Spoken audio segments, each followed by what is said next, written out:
y'all, it's Jimmy Hyrolo. He hit a buzzer beater and saved thousands of lives. I know just about. A game-saving play. There's nothing else like it in basketball. A block. Throws it up for 8.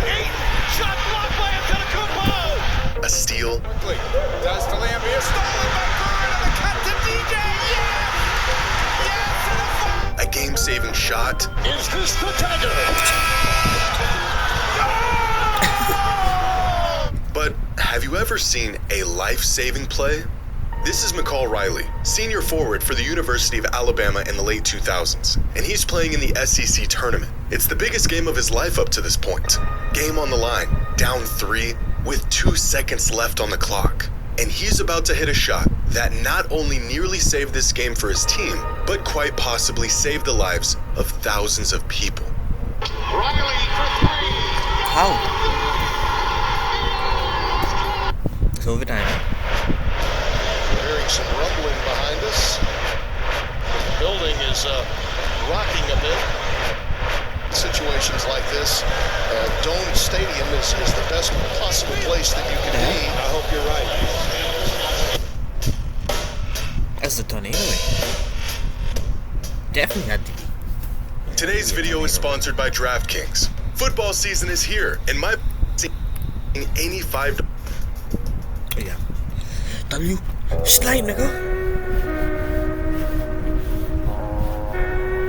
Shot that saved lives. It's March 14th, 2008. It's day 2 of the SEC basketball tournament, and Mississippi State is up on Alabama by 3 points, 59-56. There's 2 seconds left on the clock. Alabama's got to make something happen. With their season 3 points away from being over, Alabama draws up a play for this guy right here, our friend McCall Riley. Now, McCall was a great player, second leading scorer on this Alabama squad. But on this particular night, he was hot and cold the entire game. He got off to a slow start, but piled up 13 points in the final 12 minutes of the first half, followed up by a handful of misses and 0 points in the entire second half. At least up to this point. This was McCall's last chance at this. He was a senior. His team was on the brink of elimination. His number was being called, and he answered. Riley for 3.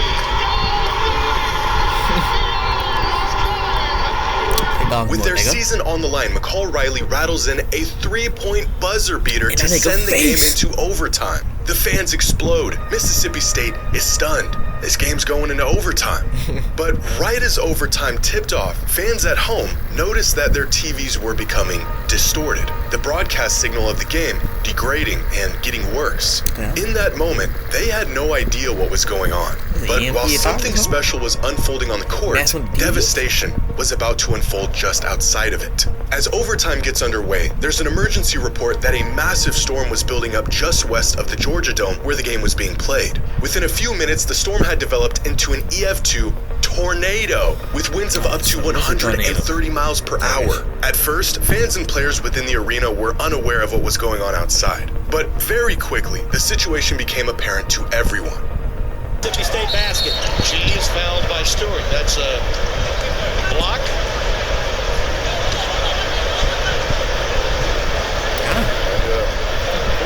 And we're hearing some rumbling behind us.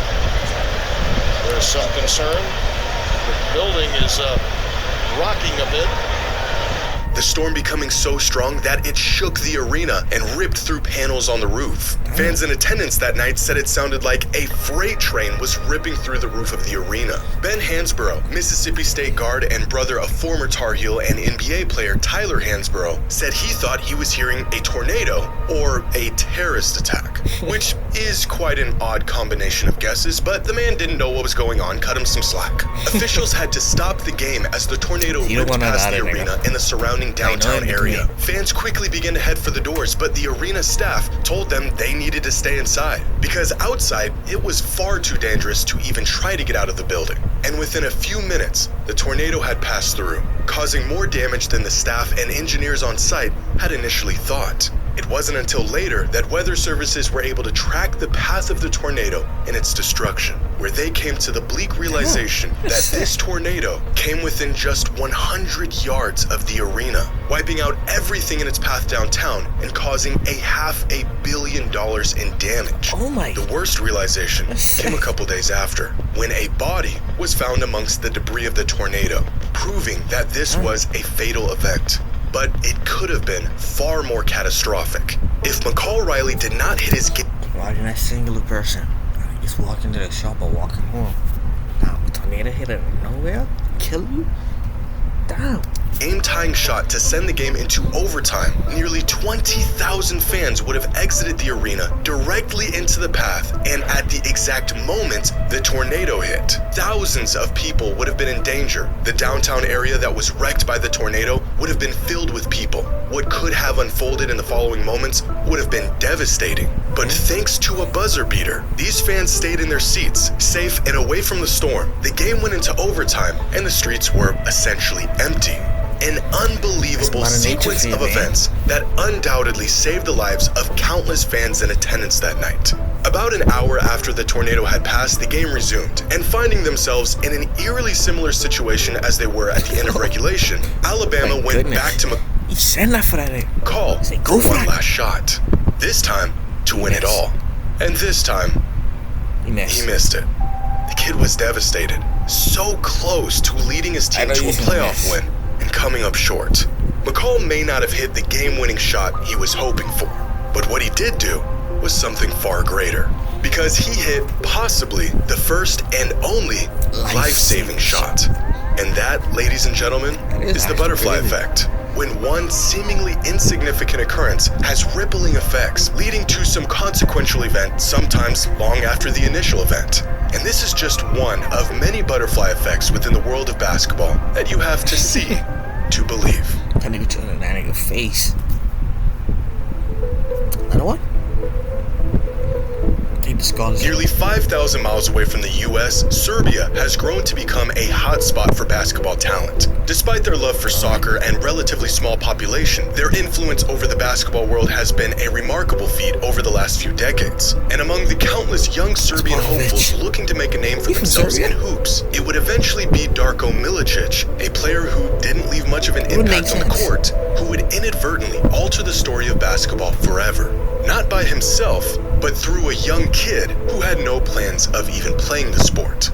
Back in 2006, Darko Milicic was beginning his fourth season in the NBA, and by this point, he had already been labeled as a huge draft bust. He had fallen out of the rotation in Detroit. The hype of him being a generational prospect had long wore off. And, well, it didn't help that the multiple future Hall of Famers chosen...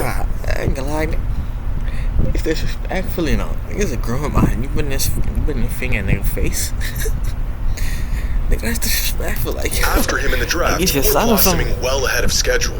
On the court, he wasn't really able to offer the Pistons much at the time. But off the court, Darko had the opportunity to offer a fellow Serbian everything.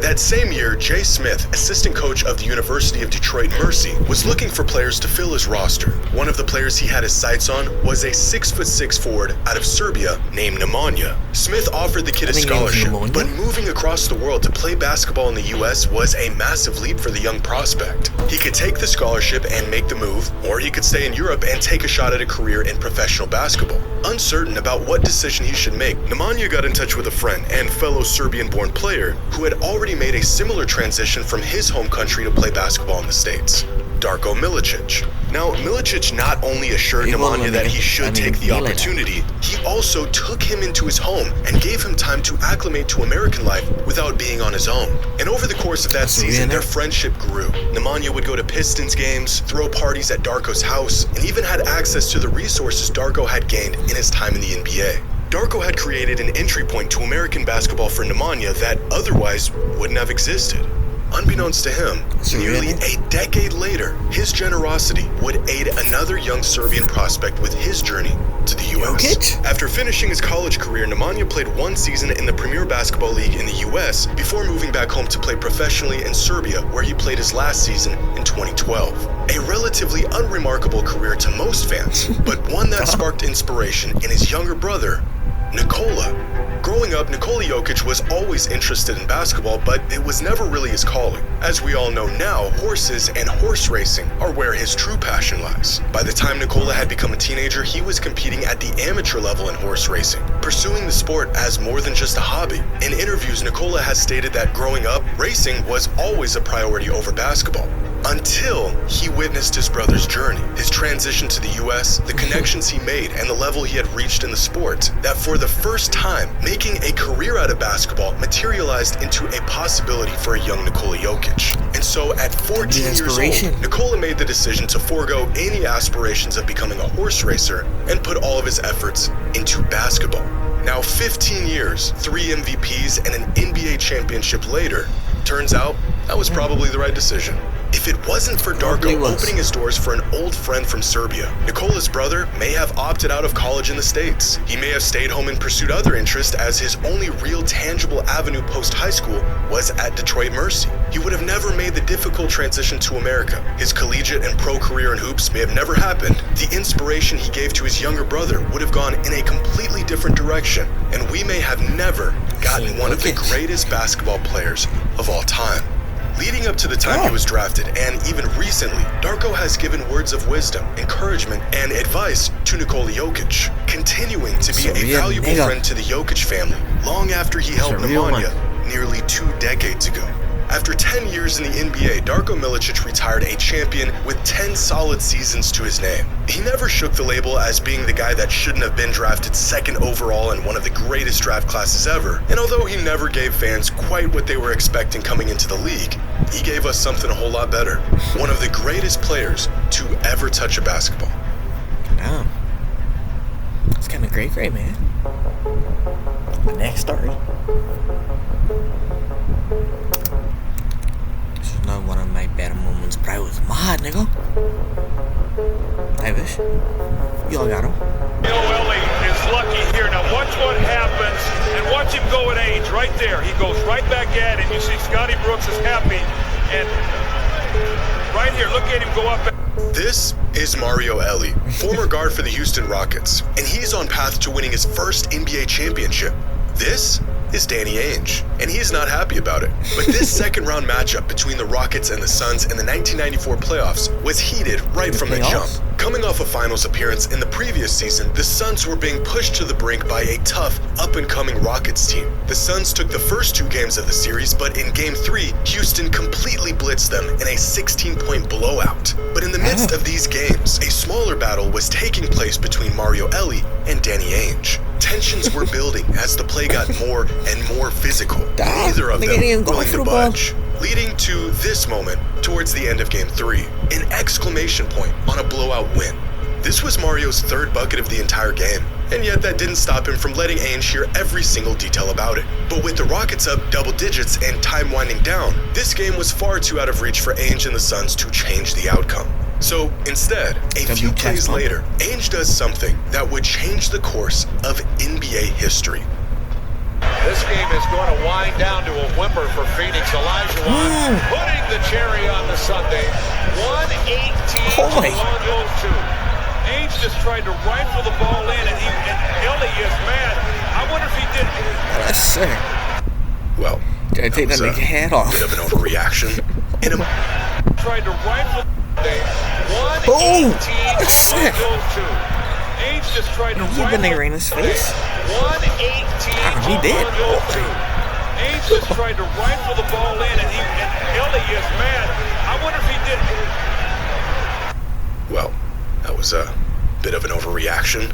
In a moment of frustration, Danny Ainge decides, if I can't beat him, I'll just hurt him. The man zips a fastball right at Mario, hitting him directly in the face. He then proceeds to play it off like it was an accident. Ainge took the low road and beamed the guy when his guard was down. And this one decision changed the direction of this entire series. If the win in Game 3 didn't give the Rockets enough motivation, seeing their teammate get sniped by a notoriously dirty player was enough to get them going. Little did Ainge know, this decision would have much greater ramifications. Because watching all of this take place was this guy, Robert Horry, aka Big Shot Bob, aka the man with more rings than Michael Jordan. And Horry was appalled by Ainge's actions. So much so that from this day forward, Horry despised Ainge and his dirty tactics. Years later, Horry even went as far as saying he hates Danny Ainge, and he wasn't afraid to let everyone know it. Fortunately for him, the next season, Danny Ainge retired from the NBA, where he could no longer bother Horry or anyone else. Until the Phoenix Suns hired him to be the assistant coach the very next season in 1996. But the changes within the Suns organization that year did not end with the coaching staff. They were also looking to part ways with their superstar, Charles Barkley. So on August 19th, 1996... It's hot, this business, damn, yeah. There's a business. Just 3 months after Ainge's hire, Phoenix traded away Barkley to the Houston Rockets for Sam Cassell, Chucky Brown, Mark Bryant, and Robert Horry.